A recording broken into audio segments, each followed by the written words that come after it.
Γεια σας και καλώς ήρθατε στο πρώτο μου βίντεο στο YouTube, I guess. Το οποίο θα είναι ένα mukbang και θα διαβάσω αληθινά εγκλήματα τα οποία μου έχουν τραβήξει την προσοχή τις τελευταίες μέρες. Εδώ πέρα έχω noodles με soy και Worcester sauce και σουσάμι. Θα επιχειρήσω να φάω με chopsticks, το οποίο είναι αστείο γιατί δεν ξέρω να τρώω με chopsticks. Αλλά θα δούμε πώς θα πάει. Μισό μου πάρουμε μια μπουκιά. Παιδιά, δεν ξέρω.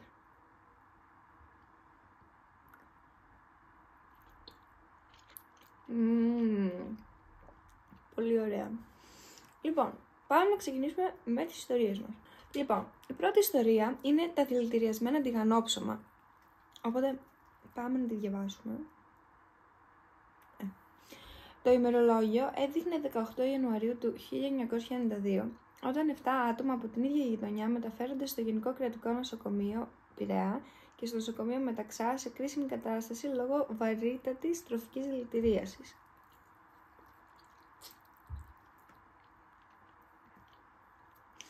Έπειτα από την έρευνα των ιατρών, αποδείχτηκε ότι τα μέλη των οικογενειών Μουστοπούλου και Κλιματζά είχαν δοκιμάσει από την ίδια ζύμη για τηγανόψωμα που τους είχε προσφέρει η γειτόνισά τους Μαρία Σαμπανιώτη.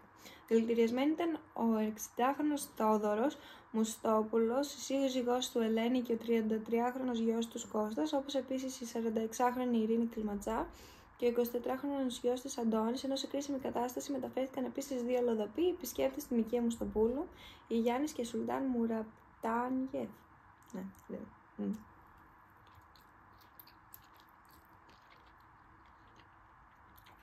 Παιδιά, είναι πάρα πολύ ωραία η συνταγή.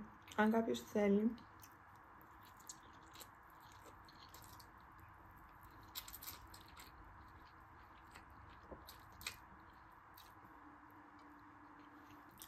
Τα αποτελέσματα του ελέγχου στο τοξικολογικό εργαστήριο του Πανεπιστημίου Αθηνών σε υπολείμματα της ζύμης και στα ψημένα τηγανόψωμα έδειξαν ότι αυτά που έφαγαν οι γείτονες της 56χρονης Σαμπανιώτη περιείχαν παραθείο, ενώ η ζύμη που έφαγε η ίδια και η οικογένειά της ήταν καθαρή. Η Σαμπανιώτη υποστήριξε στους αστυνομικούς ότι δεν είχε ιδέα πώς βρέθηκε μέσα στη ζύμη της στο δηλητήριο που προοριζόταν για γεωργικά φάρμακα και εντομοκτώνα. Δεν είμαι νέα νοικοκυρά, δεν μπορώ να μπερδέψω το αλάτι με το δηλητήριο. Πήγα να κάνω ένα καλό και πώς μπλέχτηκα έτσι, Θεέ μου, τόνισε χαρακτηριστικά.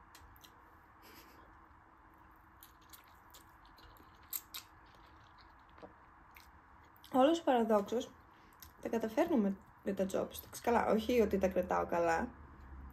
Η μαμά μου κάνει έτσι. Αλλά κάτι κάνω.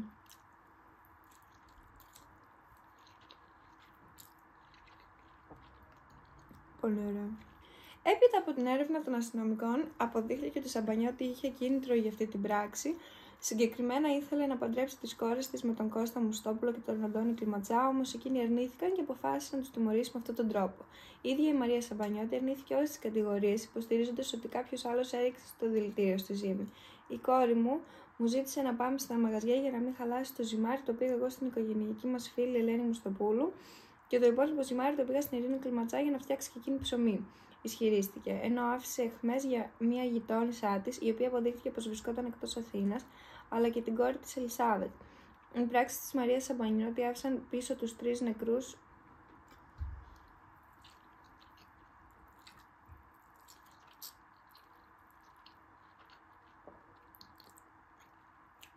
Η δίκη της 56χρονης γυναίκας ξεκίνησε τον Απρίλιο του 1993.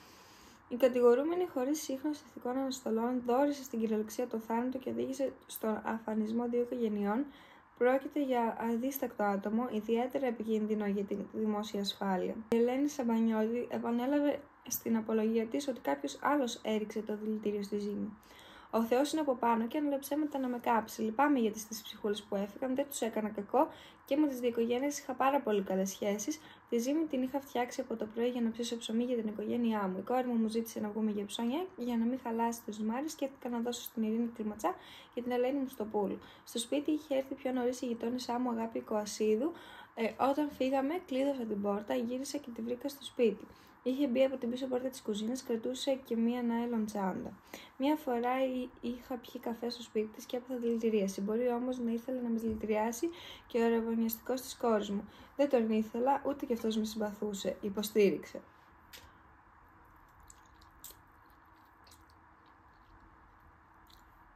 Ο εισαγγελέας Σταύρος Μαντακιοζίδης. Παιδιά, τι επίθετα είναι αυτά?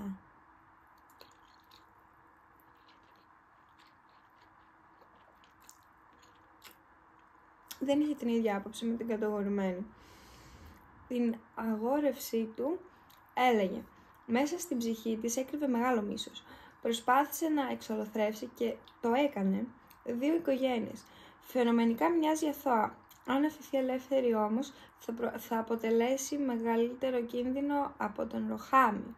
Δεν έχω ιδέα ποιος είναι ο Ροχάμις.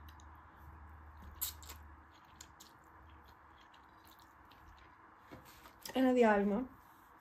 Και ένα πιο νερό. Με το πολύ σεξι Starbucks ποτήρι.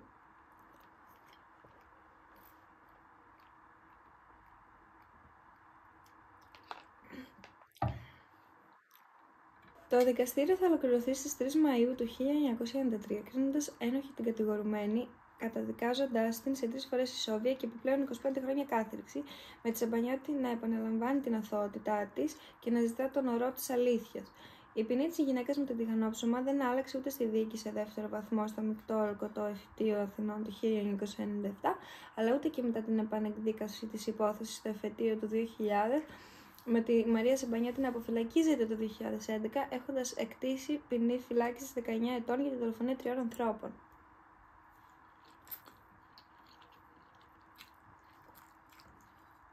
Από τώρα που το διαβάζω, λιγορεύτηκα τηγανόψωμα.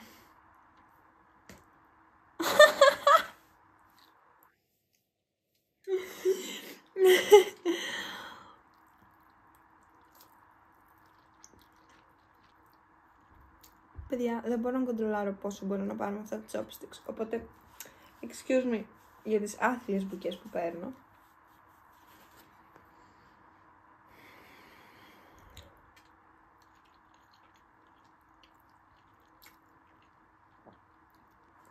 Η μεγάλη μου κόρη ήταν τότε 16-17 ετών και ήδη ραβωνιασμένη, ενώ η μικρή πήγαινε ακόμα στο σχολείο. Ήθελα να τη σπουδάσω, όχι να τη παντρέψω. Είχε δηλώσει από τη φυλακή η Μαρία Σαμπανιώτη, υποστηρίζοντας ότι δεν είχε λόγο να βλάψει τις 2 οικογένειες, ενώ και μετά την αποφυλάκησή της επέμενε στην αθωότητά της.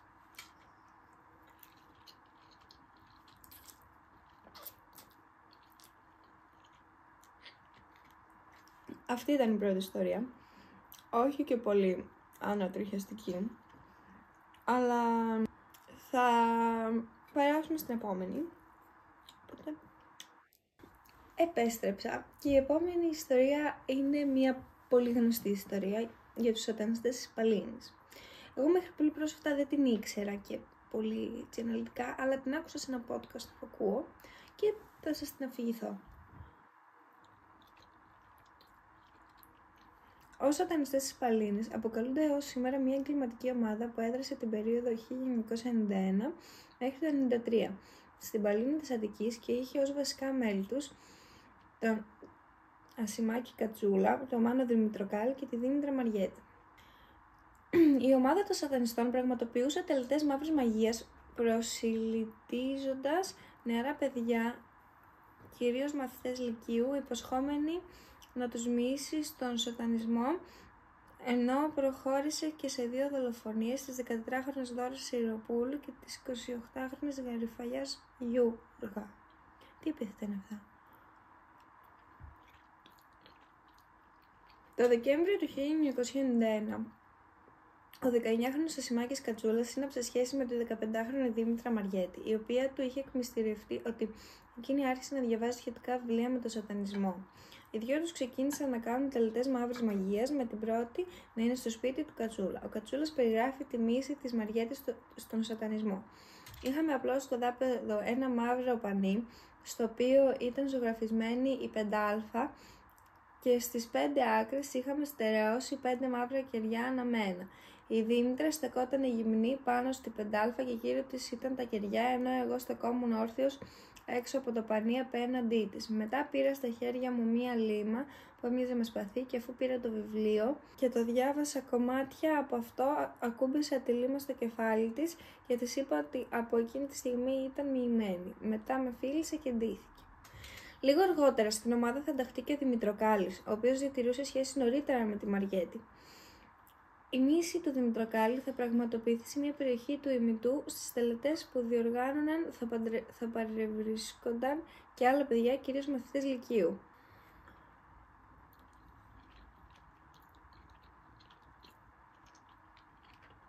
Δεν ξέρω, αλλά όλα αυτά με το σατανισμό μου φαίνονται full τρομακτικά. Δεν ξέρω. Μακριά από εδώ. Λοιπόν, τον Αύγουστο του 1992, οι σατανιστές της Παλίνης διέπραξαν την πρώτη τους δολοφονία, οδηγώντας τη 14χρονη Δώρα Σιροπούλου σε μια ερημική τοποθεσία, προκειμένου όπως της είχαν πει ότι θα τη μοιήσουν. Αφού είχαν προηγηθεί διάφορες τελετές μοίησης, οι Κατσούλας και οι Δημητροκάλης στραγγάλισαν, ασέλγησαν και στη συνέχεια έκαψαν τη Σιροπούλου με βενζίνη για να εξαφανίσουν όπως είχαν αναφέρει στις απολογίες τους στο πτώμα. Στις 14 Απριλίου του 1993 ακολούθησε η δεύτερη δολοφονία των σατανιστών. Η 24χρονη Γαριφαλιά Γιούργα, μητέρα 2 παιδιών και υπάλληλος του ξενοδοχείου, Μεγάλη Βρετανία, επέστρεφε στο σπίτι της όταν τη σταμάτησαν οι Κατσούλες και οι Δημητροκάλης, κάνοντας τους αστυνομικούς και την ανάγκασαν να μπει στο αμάξι για να την οδηγήσουν στο πλησιέστερο τμήμα για εξακρίβωση στοιχείων. Στη συνέχεια την οδήγησαν σε ένα εγκαταλειμμένο εργοστάσιο, όπου τη στραγγάλισαν και τη χτύπησαν με μια τεράστια πέτρα στο κεφάλι. Το πτώμα της θα βρεθεί σε κατάσταση προχωρημένης ύψης και θα αναγνωριστεί μόνο από κάποια ιδιαίτερα σημάδια στο σώμα της.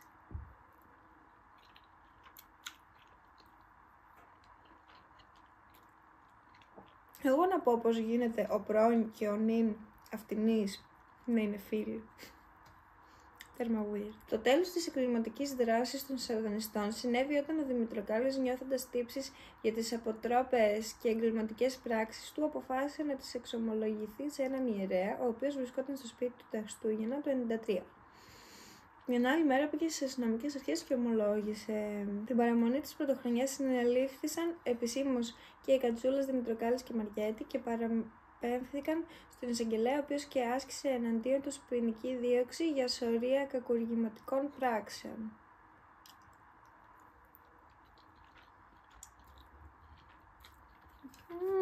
Εν τω μεταξύ, διάλειμμα φτιάχνοντας τα noodles, τα οποία είναι καταπληκτικά. Όποιος θέλει συνταγή, πείτε μου. Δεν είναι τίποτα δύσκολο. Και πήγα να βάλω το σουσάμι. Επειδή οι συσκευασίες έμοιαζαν, πήγα να ρίξω ρύζι μπασμάτι μου πάνω στα noodles. Αλλά ναι, ευτυχώς δεν έγινε. Έχει μείνει πολύ λίγο, αλλά πρέπει να τελειώσει την ιστορία μου. Οπότε συνεχίζω. Κατά τις απολογίες του στον ανακριτή, οι Δημητροκάλης και Μαριέτη έδειξαν ως αρχηγό της ομάδας τον Κατσούλα, ο οποίος ισχυρίστηκε ότι εκτελούσε απλά εντολές, καθώς υπήρχαν και άλλοι πιο πάνω από αυτόν, χωρίς ωστόσο να τους κατονομάσει ποτέ. Στο δικαστήριο, τα μέλη των σατανιστών της Παλίνης αντιμετώπισαν κατηγορίες για την κατασυναυτουργία, τέλεση 2 ανθρωποκτονιών, αντιποίηση δημόσιας εξουσίας, παράνομη κατακράτηση, αρπαγή ανηλίκου, καθίβριση του θρησκεύματος, καθώς και τη σύσταση συμμορίας προς διάπραξη κακουργημάτων. Στις 27 Ιουνίου του 1995, ο εισαγγελέας της έδρας πρότεινε την ενοχή των κατηγορουμένων Κατσούλα, Δημητροκάλη και Μαριέτη και την επιβολή της ανώτατης προβλεπόμενης ποινής. 5 μέρες μετά, στη 1 Ιουλίου, το δικαστήριο κατεδίκασε τον Κατσούλα σε συνολική ποινή 2 φορές ισόβιας κάθερξης και πρόσκαιρης κάθερξης 12 ετών και 10 μηνών, ενώ στο Δημητροκάλη σε συνολική ποινή 2 φορές ισόβιας κάθερξης 9 ετών και 10 μηνών. Στη Μαριέτη επιβλήθηκε ποινή κάθερξης 17 ετών και 4 μηνών για απλή συνεργία σε κάθε μία από τις ανθρωποκτονίες και αρπαγή ανηλίκου. Επίσης, της αναγνωρίστηκε το ελαφρυντικό της μετεφηβικής ηλικίας. Η πρώτη που αποφυλακίστηκε ήταν η Δήμητρα Μαριέτη. Ωστόσο, της επιβλήθηκαν περιοριστικοί όροι, όπως η παρουσίαση στο αστυνομικό τμήμα καθώς και η απαγόρευση εξόδου από τη χώρα. Ακολούθησε ο Μάνος Δημητροκάλης τον Ιούνιο του 2014, έχοντας εκτίσει τα 2 τρίτα της ποινής Και τελευταίος αποφυλακίστηκε ο Ασημάκης Κατσούλας τον Δεκέμβριο του 2016 μετά από 23 χρόνια εγκλεισμού και αρκετές αιτήσεις αποφυλάκησης. Αυτοί δεν έπρεπε να αφηθούν ελεύθεροι ή έπρεπε να κλειστούν σε ένα ψυχιατρίο. Όχι, εντάξει. Okay. Αυτά ήτανε. Τελείωσα και το φαγητό, όπως βλέπετε ήτανε. Σας ευχαριστώ που παρακολουθήσατε, αν το είδατε το βίντεο μέχρι εδώ. Πείτε μου ιδέες για βίντεο στα σχόλια και τα λέμε σε ένα επόμενο βίντεο.